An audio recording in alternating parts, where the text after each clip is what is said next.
Hello and welcome to Spooning with me, Mark Wogan. Each week I am joined, of course, by a very special guest. And this week we find ourselves in the hallowed portals of none other than Home Slice in the City of London, just near Cannon Street.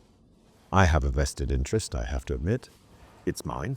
But my special guest here today is not necessarily here to eat pizza. And who are they, I hear you ask? Well, they celebrate 50 years in the business this year. They actually retire passports because they travel so much. And they are on book 31, which he is here to talk about. Will you please welcome the legend? Yes, the legend, and not a word I use lightly. That is Rick Stein. Hello, Rick. Hello, Mark. It's lovely to see you. Very nice to Thank you for coming here to our restaurant. I mean, I hope you will be trying our pizza later. Well, I've heard so much about them. I mean, I'm devastated you haven't had it yet, Rick. That's all I'm saying. I'm looking forward to it. I've had the good grace to go all the way to Padstow to eat in your restaurants, but no, I know. I'm in central London, not so much as a nibble on my pizzas. But you're here to talk about this fantastic new book, which is Food Stories, and this is book 31. Yes. I mean, a lot of them are quite small books. I did Well, one that's not book- small. That's another 100 recipes, Rick. No, but the small one was, I think, called Fish and had 12 recipes in it. Because people... When was that? Because that was probably about, I don't know, 20 years ago, 25 years ago. Just a quick one on. Yeah. It's called Fish. That if we go back to the beginning, you were born in Oxfordshire. Yeah. Whereabouts? Well, just outside Chipping Norton, which You see, it's very fancy now. No, Mark, in those days it was just a country town and not a lot of money around and not particularly pretty. I remember my parents were always a bit disparaging about it. My fondest memory of Chipping Norton or Chippy was the Chippy in Chipping Norton. Chippy and Chippy. Is it still there? I don't know, it was in New Street because I remember listening to the Rolling Stones' early single called Come On. Yeah. In the Chippy in Chipping Norton. You went to school. It wasn't necessarily a roaring success, which I can empathise with. Well, I mean, yeah, I mean, boarding school, and I guess that this was the 60s, early 60s. And, you know, I like to say I'm part of the rock and roll generation. My brother is 6 years older than me, doesn't quite get rock and roll. Really? Yeah, he actually does, but people of his particular 6 years, it was sort of Johnny Ray to one of my best friends. Didn't really Because it was that early rock and roll. It was, it was Ronnie Donegan's into Elvis Presley and that sort of thing. Laurie Donegan, Rock Island Line. Yeah, Well, there we go. whereas Skiffle with a bit of attitude. But skiffle with attitude. Now, what I was disappointed was when I was growing up, I just missed punk. Yeah, I just missed punk, and sort of entered into the whole new romantic thing, which it wasn't for me. I didn't want to wear eyeliner. I didn't want to do that whole thing. I wanted to wear a ripped leather jacket, put a safety pin through my nose. I can sympathise with you. You see, I just hit rock and roll. I hit Elvis, but to have missed punk, it's like missing Elvis. No, absolutely it was. It's always been a slight, bit of devastation to me. But you're at school, and like me, I think you left what could only be described as unqualified. Yes, absolutely. And then, like many of us, the reason we ended up in hospitality was we didn't have any qualifications. And where do you get a job when you don't have any exams? It's a kitchen. We don't want to disparage hospitality, but I remember... Well, back then it was. When I started, which I suppose the first job I had in the kitchen was in 1987. Yeah. And it was still thieves, lunatics and drug addicts then. Well... I just remember a friend of mine, Sam Harrison, who's got restaurants in London. Sam's Sam's Riverside. Yeah, fantastic. He said to me once he went to Eton, Sam. Yeah, and when he was in Eton, he used to be called a careers master at school, like you were the person that was in charge of kind of find a job for you. And he said, I want to go into catering. And the careers master said, Sam, nobody from Eton has ever gone into catering. Well done, Sam, for bucking that trend. And I mean, to be fair, Tom Parker Bowles, Yes. who's been a guest on this, and we both know very well, do. he went to that school, or as they like to call it, school. Like there isn't any other schools that ever existed. I went to school, but They're so up with themselves, aren't they? Just every time. I mean, I've got lots of friends who went to Eton, and I always feel the urge to send them up a bit. yeah, you can't help it because it's like, you know, there's just there's a sort of whiff of arrogance that follows them wherever they go. I mean, not to say that they're not nice people, but it does instill a certain kind of mentality that is hard to shake off. Yes. I mean, and in some people it manifests very poorly. Boris Johnson, for example. But Well, I just remember a D.H. Lawrence poem, something like the sneering Oxford voice. I can't remember if I've got the words, but it's the same thing, really. That sort of slight sort of... intellectual snobbery. Yes. Yes. Which, you know, neither you or I suffer from or could claim. Correct. But I can't remember why I brought up Tom. No, but I mean, he's ended up eating for a living. Yeah, what I love about Tom... He writes as well. He does write And rather very well, well. but what I love about him is he likes very ordinary food. Yeah. Maybe because he's a bit of a top. It's the sort of thing he does, but he genuinely does like... He and I had a very challenging moment around the Carolina Reaper nacho. There you go. Yeah. Well, I mean, he's the one who goes on about loving chilies and all that kind of thing. It's And, like you know, really hot food. well, I mean, this proved challenging for both of us, let me tell you about that. But I haven't got anything like that for you today. Right. And, you know, before you come on, obviously, you fill out a questionnaire so we can establish your food loves, food hates, and a little hard work that was, actually. Well, I mean, I'm glad you gave it some effort, though. I mean, some people it's one-word answers. They're like, oh, no, and don't like that. It's like, no, a little bit more. So I'm going to kick off with something here that you said you hate. Right. And I've got to take you to task on it because I can't agree with you, which is the humble marshmallow, in particular, Rocky Road. Yes. Now, what have you got against a marshmallow, Rick? I just find it bland and boring and a sort of a way of using our egg whites, really. Well, And actually, you know, I mean, a lot of commercially made things are quite nice, but I've just always found chocolate marshmallows, I remember in childhood, it's just been like a very thin layer of chocolate on something really boring. you wouldn't thank someone for a Tunnock's tea cake then? No. No, you see, I love those. But one of my family favourites, which I've made for you here. Oh, hold on, it's stuck to that. Let me get rid of that. Well, that looks quite nice. Oh, you see. And look, I hope you noticed that I have served it to you on Cornish ware. Yes. Yes. Which are the plates of my family. They are from my home. Really? We eat off those. I just like the Cornish fare because it's so simple. It's you know. great. And it's And it kind of pleasantly dresses food down. So if you put something incredibly sort of chic and or poncy on that plate, it just balances it all out. It's fine. You can eat a bit of foie gras off one of those. Can I try one? Yeah, so that is a schmore. So I actually, because we're here in the restaurant, I was able to wood roast the marshmallows in the wood-fired oven for you, and then pop them between two crackers. And these are I love these French Lou crackers, the Burcell ones. So they're a butter biscuit with just a little bit of salt in them. Oh, they're the perfect accompaniment. Can I? Yes, you please do. Do I have to do the Rocky Road? You don't have to do the rocket. I'm not going to force you to do it. It's sticky though, I warn you. We could probably do with some napkins. Are there any nearby? We are in a restaurant.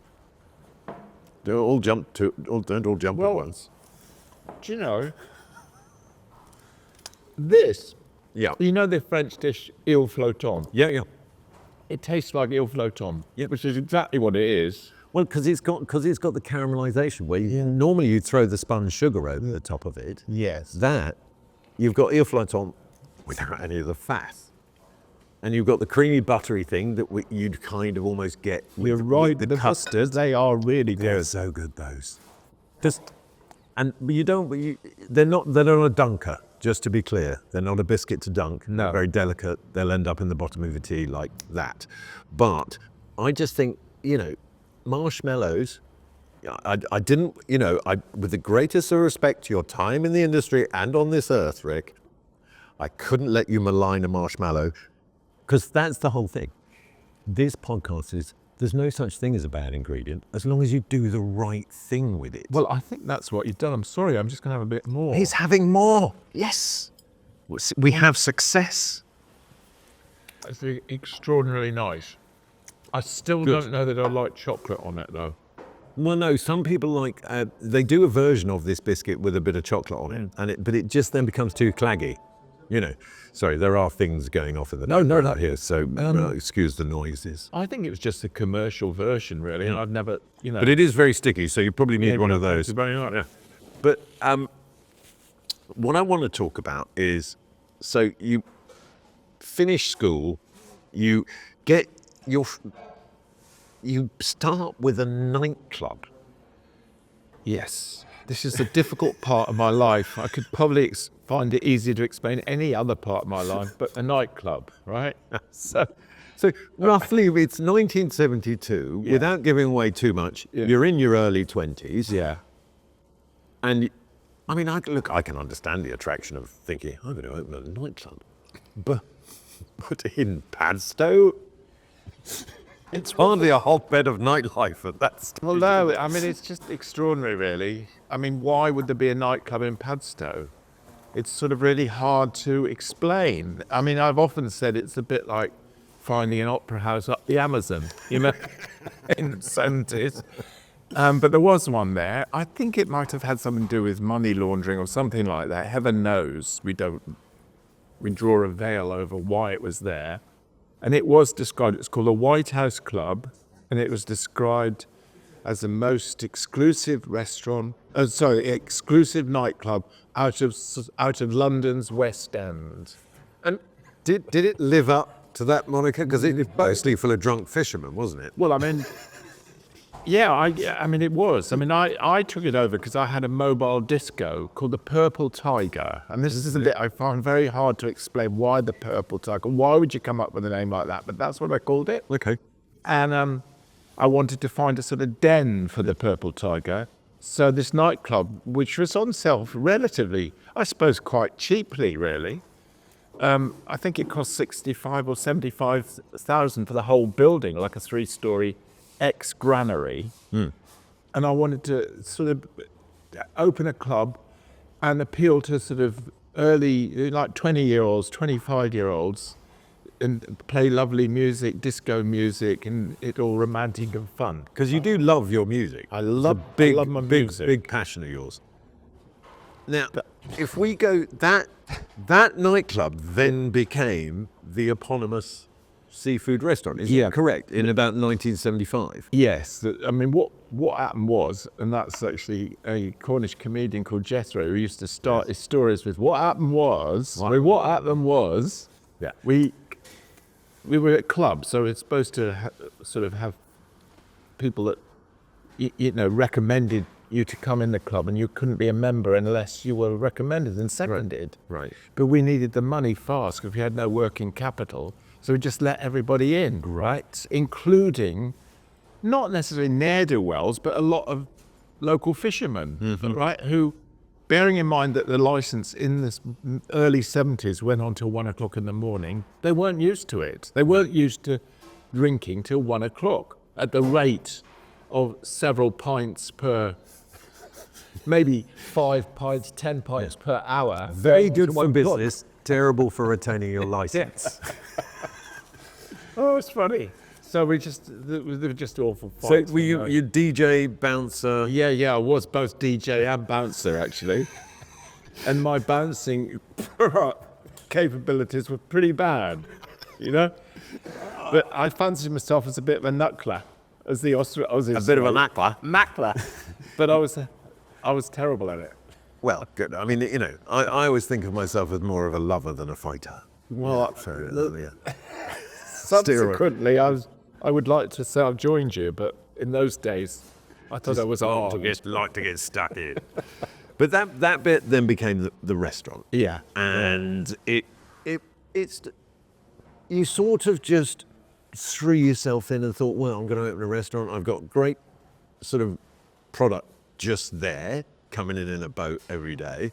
Yeah, and it never occurred to me. I mean, I did it because the police took away the license for the club because we weren't really running it very well. Me and my friend Johnny. So I just turned it into a restaurant, and there wasn't any sort of thought that actually this is local fish and it's it couldn't be fresher. Yeah. I just did it because that was what was there. As it was there, and it was cheap because It was also cheap, and plentiful. not anymore though, is it? No, cheap. not so plentiful anymore, are they? Exactly. But that might have something to do with the French, but we won't say anything about that. Well, if you ask any Cornish fisherman, it's got everything to do with fish. I'm not so sure myself, but there we go. But you were then, you slogged away at this restaurant for a long time. A lot of people think, oh, Rick Stein, he opened a restaurant, he was quite good at it, and someone came along and stuck a camera up his nose, and then he's had this career that went on forever. But you ran that restaurant for well over 10 years before anyone put a camera in. Yeah. And I mean, a lot in the early days, we quite often we had no customers overnight. And I ran it with my first wife, Jill, and there was just the two of us and a few local girls mostly in the kitchen in the restaurant. Yeah. And I mean, I had no aspirations for anything else. It was just trying to pay the bills. But it was very much you learn on the job. You develop your skills on the job. Absolutely. I mean, I would say that probably the style of cooking and the menu 5 years on was markedly different. Yes, and I mean, one of the ways that I did learn on the job was to actually employ people that were proper chefs. Yes. And then I'd ask them questions about how they did stuff, and what sort of equipment we needed. So it was very much, without those early chefs, I probably couldn't have done what we did. But you were always a natural, able cook. Yeah. It wasn't like, you couldn't boil water to begin with. No, well, I mean, Because it would have been a very strange idea to open a restaurant if that's it. Well, your mum's a good cook, isn't she? Yes, she was. Well, there you God go. rest her soul. Yes. Well, my mum was too, God rest her soul. And I just think if you've got a mum that cooks and cooks well, you end up naturally picking up. And that's where your sort of love of food was instilled in you. Yeah. And then you've gone on to do that in your own children because Jack has become an exceptional chef in his own right. Yeah, I just think it's hard to explain to people, and it sounds a bit, I don't know, up myself, but I think if you've got parents, and particularly a mother that just cooks all the time, and in those days, my mum cooked all the time because they cooked for the kids. I was one of five, so. You've been running the restaurant for over 10 years, and then this bloke called Keith Floyd turns up and sticks a nose up your camera. Yeah. I mean, a camera up your nose even. Nose up your camera, how did I get there? And that was sort of the start of it, because a year later, David Pritchard, who was his producer and did all the Floyd on Foods and everything, offered you your own series. Yeah, I mean, it was very lucky, really. I mean, I knew Keith sort of just because he used to come to Padstow or come to Port Isaac occasionally. He wasn't a regular at the Nightclub? Sounded like his bag. No, it was rather sort of like his first wife actually came from Port Isaac, Doc Martin Port Isaac. Yep. And then I think he came down 2 or 3 times with his second wife, and that's where I got to know him. We went to the pub a bit, and it was always really, I never quite got this, because the first time I started filming with him, it's become quite amusing that he called me Nick. Yes. Started by saying, "Hey Nick, what are we doing this morning?" Right? Was that a mistake easily made? And then he said, "Oh, Nick, Rick, you chefs are all 2 a penny." It's a bit cruel. But he can't get away with it, because I mean, It's funny. But isn't it funny that so many of the chefs, and particularly the chefs who cook on TV, and by chefs who cook on TV, I mean proper chefs who cook on TV. Yeah. Not a TV cook, if you see what I mean. There is a difference. I've got yeah. But admire Floyd. Yes. They love Floyd. Yes. And sort of how he cooked and the way he approached it. And it was, because it was very loose and sort of laissez-faire. And there is an element of your cooking style and presentation style that slightly emulates that. Would that be? You know, once, Mark, he said to me, slightly irritated, he said, "You stole all my ideas," right? And at the time I said, "Oh, no, I did that. And then what I should have said was, yeah, I did. They're really good ideas, which they were. He sort of developed them with David Pitchard, who I worked with for 25 years. It was this sort of understanding of sort of blokish cooking, I suppose, that you didn't need to be like, I don't know, a Delia Smith or a Mary Berry. You could be a bit sort of like, slightly off the wall. Well, I think, if I might be so bold, what you both had was a cooking style that appealed to both men and women. They both relate to what you were doing. It wasn't so fancy that you blokes like, ugh. And you were both nice avuncular men that people wanted to engage with. Yeah, I think that's right. I guess the problem, the history of cookery programs, there's this sort of, I don't know, good housekeeping type. Stick to the recipes, make sure your ingredients are all the right quantities and that. And we just, we were sort of cooking from the seat of our pants sort of thing, really. It wasn't that a lot of the time we did know what we were doing. It was a far cry from Fanny Craddock. Yes. Although, because of social media now, if you put in Fanny Craddock as a search thing into Instagram or TikTok, the stuff that gets thrown up would make you want to throw up. Really? I mean, it's unbelievable. It's like How terrible. terrible the dishes were. Yeah. With the greatest respect to Lady Craddock. Yeah. She's a terrible cook. I must have a look. When you look at it, because I always used to say that the kind of, one of the most beautiful people to watch cook, certainly from his hands point of view, was Gary Rhodes. He was so good. When you watched his hands move around food, it was a beautiful thing to watch because it had such skill and natural kind of muscle memory to how it moved because it had been done so many times. So right there, Mark, honestly. And but then sometimes you didn't necessarily want the camera to pan up, but Well, the thing about Gary was just obsessive, So, if he'd turn up for a shoot, he'd be up at 2:00 in the morning doing the prep, and he wanted to do all the prep. all himself. But for me, that's what home economics I was like, for, I was saying this to Richard Corrigan once. His response was, "Oh, never trust a chef with a six-pack." No chance of you having anyone, Richard. Is lovely. But I do agree with you. He was skillful. He was and it's really nice watching really skillful chefs work. Just watching the hands. Whereas if you watch Fanny Craddock, it's a little slapdash now. But I mean, back then, even if you watch sort of the Galloping Gourmet and all those sort of things, I mean, I used to love the Galloping Gourmet when I was a kid. I worked on his show once in Australia. Yes, and and he was a great guy. Really. But I used to literally reenact it at home. I would cook dishes and invite the family to sort of come out of the audience. That's what he bought with this. Yeah, I would actually created it. Fun. Yeah, it was because he used to bring wine. Excuse me.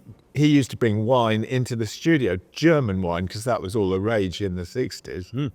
Bit of Black Tower. Black Tower. Blue Nun. Yeah. Which, interestingly, in the 60s, in Australia, with all that local wine, was all the rage. Yeah, no. And Mathias Rosé, of course.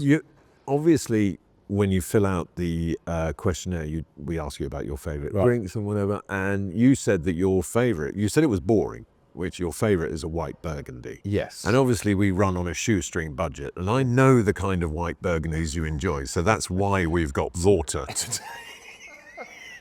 Yeah. But I think you've earned the right to drink those kind of white Burgundies.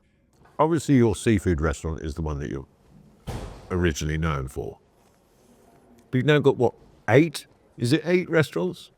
About that, and they've got in We've got some Petrock's Bistro, Yeah. Stein's Fish and Chips, the Cornish Arms, Rick Stein Falmouth, Rick Stein Winchester, Rick Stein Porthleven, Rick Stein Fistral, Rick Stein Sandbanks. Porthleven and Falmouth went during COVID, sadly. I know how those feel. I lost 3 restaurants because of COVID. Anyway, we're lucky enough to still have some.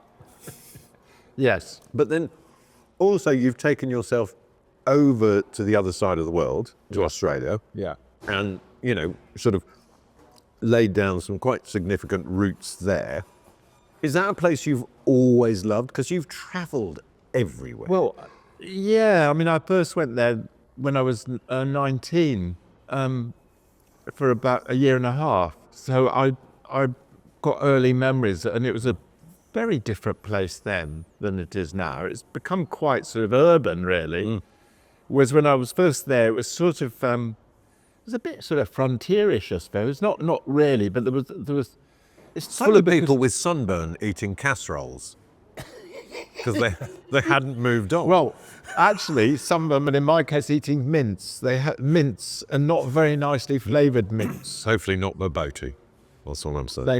Same thing. Yeah. Terrible mince in hot condition. Yes.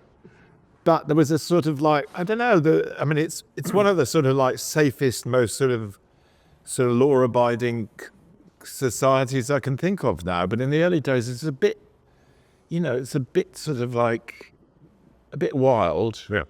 And I just loved the freedom of it, really. And I came from a fairly sort of close-knit family, and to find myself on my own in a really fun, with English-speaking people that were very similar. The reason I went to Australia more than anywhere is because in the early 60s, the council in Cornwall started employing lifeguards from Australia because people getting drowned on the beaches too often, And they're having a good time. They were there having a good time, picking up all the local girls with their wonderful laconic ways and their suntan and their accent.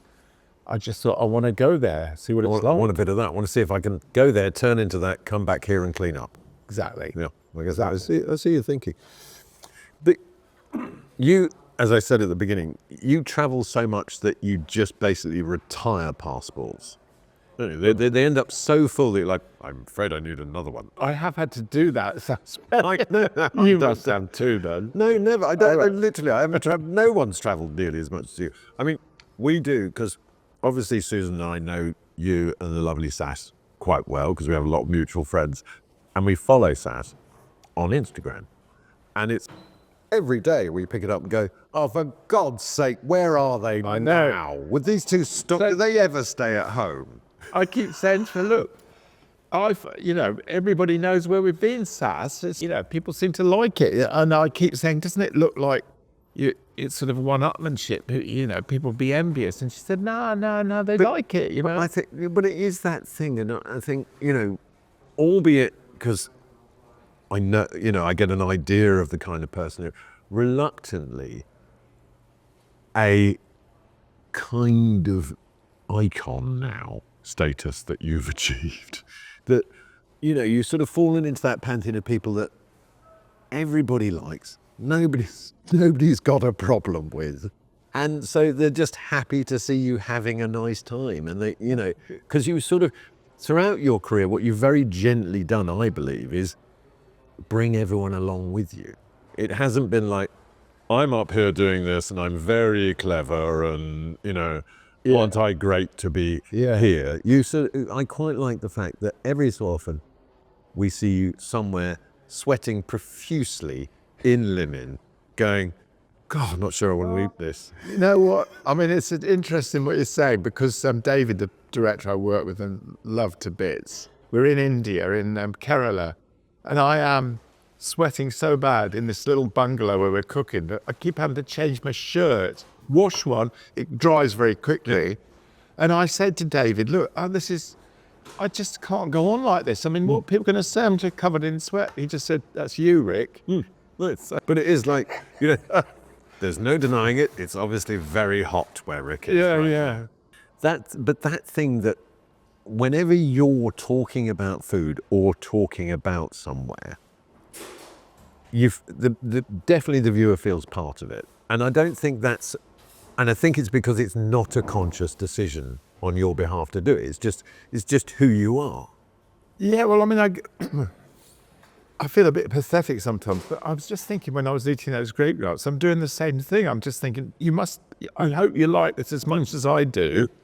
So it's a sort of involuntary. I was enormously pleased that you liked the schmores. Oh, well, yeah, what do you call them? Schmores. Schmores. I mean, my son will correct me because it is an Americanism. Oh, Dad, you don't say it like that. Really? That's how I'm saying it today. It'll probably change tomorrow. But it's S''MORES. Schmores. Schmores. But I think it is people, it's people who genuinely cook and genuinely love food. What they want to do is make people happy. Yeah. And discovering that you can do that with food is suddenly sort of something that you go, oh, that's exciting. I mean, Well, it's sort of like, I've said this many times before, but my nephew is called Judge Jules. I've talked to him, and we both share this sort of enthusiasm of making other people happy. It was vicarious living, and I just think that restaurants, similarly to running a disco, is what you want to see. I want a good time, and I want other people to have. Yeah, but it is that thing, and I think I've said this before. I think Johnny will tell me whether I have because he has to listen to everything that I say. Sure, he's a producer, but hospitality. Yeah, right. It's not a noun; it's a verb. Right. And it's misunderstood. It's like, and I think it does slightly come from Australia. It's like, I work in hospo. Yeah. It's like, no, you give hospitality. Yeah. I don't like the fact that it's like, I work in hospitality. Yeah. Like, no, you give hospitality. And if you look at the Oxford English Dictionary definition of it, it says words like kindness, generosity, welcoming spirit, all of which I just think, I grew up in a family that if you came around to our house for something to eat, you had a good time, even if it was a bacon sandwich. Yeah. And I would imagine it's the same in your house. Well, it is, because it's this sort of pleasure in taking pleasure in giving pleasure to other people, really. And I mean, it's funny because we used to call it catering, but I think hospitality is a much better word. It's a better word, but it is definitely, I feel it's a verb rather than... Yeah, no, I get you. I will take this back to our people. Take it back. Say Mark Wogan says it's a verb, not a noun. Not a noun. Yeah, you get it. And they'll say why. They'll say, oh, not him again. Can he shut up? Now, obviously, I enjoy giving pleasure, but obviously the other side to me is I have a slightly perverse dark side. So it's come to that point in proceedings, Rick. I've heard about this. Where I'm going to ask you to don the spooning blindfold. Okay. And it is time for your first spoon, Rick. Okay, what's happening now then? I will put them on, and I've got my eyes shut in case I cheat. Right, so I'm going to bring in the spoon, and I will feed it to you. Yeah, okay. Okay? Right. So here is the first spoon. I'm putting it down. You're not telling me anything about it. I'm not telling you anything about it. Yeah. And I'm going to feed it to you, and I want you to describe flavors, textures, all that sort of thing, what it is you think it is. It's quite a big mouthful, Rick, so open wide. There we go. Tell me, what have you got there? Hold on, it's not a good face. No. Tell me, are we enjoying it, Rick? No, it's nice. It's sort of slightly cheesecakey. It's got some sort of yes. Cheesecake. Yes. We're on the right. It's got some sort of I don't know, bran or some flaky element in there, some cereal element. No, it's none of that. No, take it off. Let's have a look at this. And also, it's flavoured with. Yes. Flavoured with. I was going to say almonds, but it's not almonds. It's not almonds. A sherry. No. Okay. Whip it off, because you said your least favourite drink in the world was Bailey's. Right. Well, I'm now this is a family business. That is one of my wife's Basque Bailey's cheesecakes. There. So I got a cheesecake. You got the cheesecake. That's the flaky element. Is the top to it. The top to it. It's very nice. Good. And the Good Baileys, textures. the Baileys, yeah, I said sherry, but what I was tasting is there's some sort of liquor in there. But I didn't do too bad. No, you did very well. And actually, I much prefer a baked cheesecake to the one with the ginger biscuit. No. I'm not interested in a set cheesecake. I only want baked. Is that Susan's? And that my wife is the absolute goddess of cheesecakes. That is really nice. She's actually started selling them in the local butchers. If you are in the Marlow area, the Meat Hook on Spire Street sells my wife's cheesecakes. It's very nice. And okay. Rick Stein says they're very nice. So, tell me this about Baileys. Somebody told me once that Diageo, who make Baileys, bought a milk producing company in Ireland, and I can't remember why they needed to sort of shift a lot of milk, a lot of cream, but they also owned, I don't know which of the Irish whiskey distillers they own, probably all of them, but let's say it's Bushmills. Everything's going to be fun. Put it together, Yeah. cream, Bushmills, we got a product. It's very popular. Tell me about this book. Right. So the series that accompanies this book is now available on the iPlayer. Yes. And you are now 50 years in the industry. And what is it now? I'm trying to do the maths. 1, 2, 3. You're 35 years on TV and 31 books in. Do you ever feel like stopping? It seems a bit silly, doesn't it? But I just love it. Still and enjoying doing it. I do. Because this book is great. The food stories is great. And each one has a kind of literally lovely reason for doing that. Yeah, I like a recipe with a reason. Well, I mean, the simple reason is that, virtually any recipe you can get on the internet now. Yeah. So you've got to write a book where the recipes actually mean something to you. He was saying something the other day. Like, do you know what something about the 3 most searched things on the internet? One is, how much is Elon Musk worth? Right. The other is probably a question about Taylor Swift. Yeah. And then the third one is whatever recipe. Really? Yeah. And I mean, those, could we not have the kind of Rick Stein sort of recipe bank online? You mean online? I was thinking of doing it really, because a lot of those sort of TikTok, it works really well, but they're not proper recipes. It's just, they're done so quickly, presumably because of people's attention span gets ever shorter. But I think there's a case for sort of actually saying how to do something. And why? Yeah. But also, and why? What I like about this is the story behind each recipe.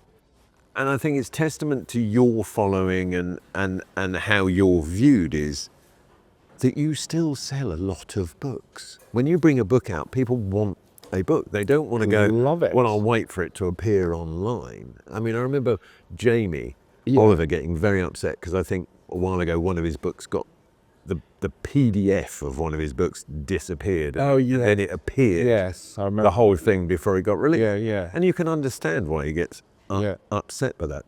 But strange, it didn't seem to affect book sales because people just... Well, I think people like books. I mean, look at the way bookshops, independent bookshops are all doing so well. Because suddenly people have realised that actually a book is something, you can give as a present to somebody. Yep. You can't give a subscription to Kindle as a present. It's not very imaginative. I don't want a Kindle, ever. I want a book. And I do drive Susan mad with my book collection, particularly the recipe book collection. Because she's like, but you never look at them all. I said, I do, up on the shelves. And they give me great comfort. But that thing of just occasionally you go, I remember that one in that book. Yeah. And then you'll be flicking through that book. It's really good when you go through it and your memories start coming. But even things like, the silver spoon or all the way through to, when I first moved out of home, Mum gave me, do you remember all those Australian weekly Women's Australia really good, because all the recipes worked. They did. I met one of the writers of those books actually. I mean, they were thoroughly good news. Susan was like, when we were moving house recently, recently I say about 4 years ago, she was like, do you not want to throw away all these old magazines? Yeah. No, you absolutely leave them away. She wants to then put them in a ring binder and put them in a folder and do all that. I was just like, no, just leave them on the shelf. Well, it's just those. Can you remember those Time Life series? They're still in my kitchen. I love all of those. Because it's sort of memories apart from anything. Well, they're also, What memories can you get out of a computer with you know? but also that they're a point in our respective culinary journeys, or just food journey, Ponzi culinary. It's just like, oh, at that point I was reading those books and doing that. Yeah. And, I don't have all 31 of your books, but I've got a good 10 of them because, when you wanted to kind of essentially know how to cook fish, your book was the one that you went to. And what would Rick do? But what I like about this one is the stories, and it's kind of, like you say, it's a bit more engaging than just going, I need a tabbouleh recipe, BBC Good Food, which is a very good website and great as a kind of reference point for people cooking.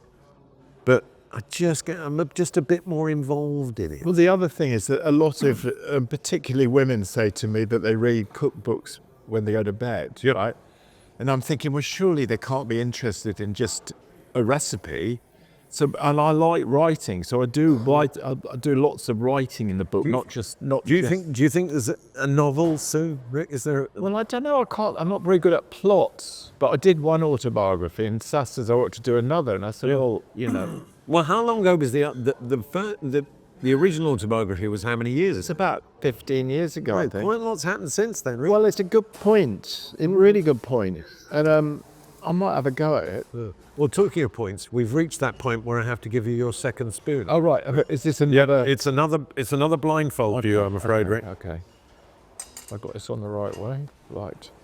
There we go. Mouth open. There we go. Here we go. Your second and final spoon is coming in now.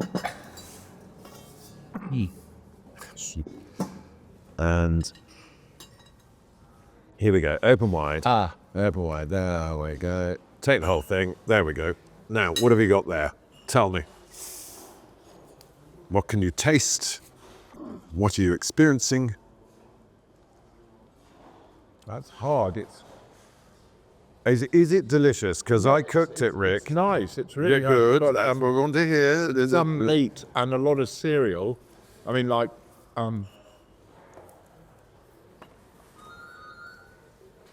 You get any particular flavors, spices? there's quite a lot of spice in it, sort of, but not quite muted spice. It's very nicely seasoned. Thank you. It's probably some sort of chopped meat or mince. Have a look. I've got a whole one in. Yep. Off with the mask. It's your arancini with the Nduja recipe out of your book.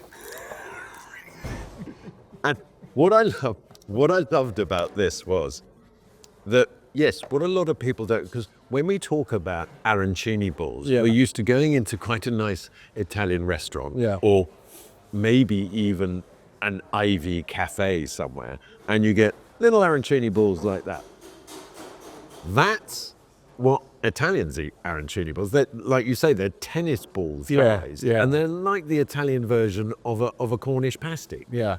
Which you explain in the book, and it's like, so part of my reason for wanting to cook it was obviously the way you recognised your own recipe, and also to show people the story behind it, which is, arancini aren't little like, oh, would another arancini? It's like, no, if you have an arancini, you have in one. Well, I got the original recipe from a place in Palermo. They sold loads at lunchtime, really. It's a bit like a pasty. Yes, it is. Well, you could sort of put anything in the middle of it. Your ones have Nduja, which I love, with a bit of mozzarella and fresh basil and that kind of thing. But it's one of those things is once you've cooked off the rice, you can come back and make those as you want. Yeah. Well, let's say, Rick, I think there's a business in this. Does anybody do it in London, really? No, I think we can think about Mark and Rick's balls as a sort of fast food working title. Yeah, working title. as a fast food outlet. This time next year, Rodney will be millionaires. But Rick, I want to thank you for taking part. No, it's been a total delight. I want to say that this book is, as is with all your books, they're great, and this one is good. And as I said, the show's available on iPlayer now, if you want to see him cooking them in real life. The restaurant is filling up now, so it's probably time for us to go. But as I said, thank you to Rick, and long may you continue doing what you do, Rick, and long may we continue to be friends. That is all for this week. Next week, I will, of course, be joined by another very special guest. But until then, search Spooning with Mark Wogan across all your socials. Have a look at what we're doing. You can get this podcast wherever you get your podcasts from, and we're on YouTube. And I would like you all to stay very, very beautiful.